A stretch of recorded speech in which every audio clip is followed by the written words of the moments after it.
Xornada de duelos por todo o alto na terceira Real Federación e na preferente. O Noia recibe a visita do Estradense. Pola parte baixa, o Boiro visita os últimos, o Betanzos.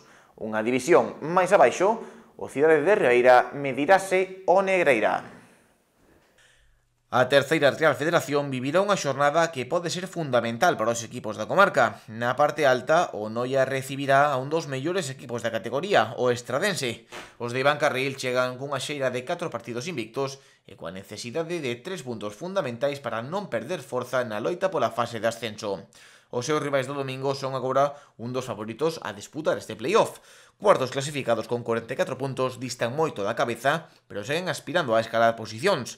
O Noia figura sétimo con 37 puntos, a 3 do Arosa e o equipo que polo momento marca o corte para os tan ansiados postos de fase de ascenso. Enfrontamento clave para o Boiro a domicilio. Veñen de golear en Barraña por 5-0 ao Polvorín, un resultado cun efecto anímico case tan grande como deportivo. Sitúanse agora 12º con 25 puntos, 3 por enriba do descenso, marcado en 22 por Barbadas e Atlético Arteixo. O Boiro chega ao encontro de 12, máis aínda vendo o rival do domingo. Será o Betanzos, actual colista do grupo, con 14 puntos. Os de Tizón atópanse ante o que pode ser un dos partidos dos que pasar factura a final de temporada, máis aínda vendo que só quedan 10 xornadas. E na preferente de fútbol, o Cidade de Ribeira será outro dos equipos que sairá ao campo coas espadas levantadas.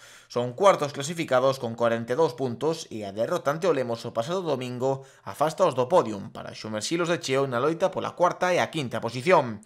Cidade, Lalín, Miño, Santirso e Sofán ocupan 5 posicións en tan só 4 puntos de diferencia, o que augura unha longa loita nas 8 xornadas restantes de Liga.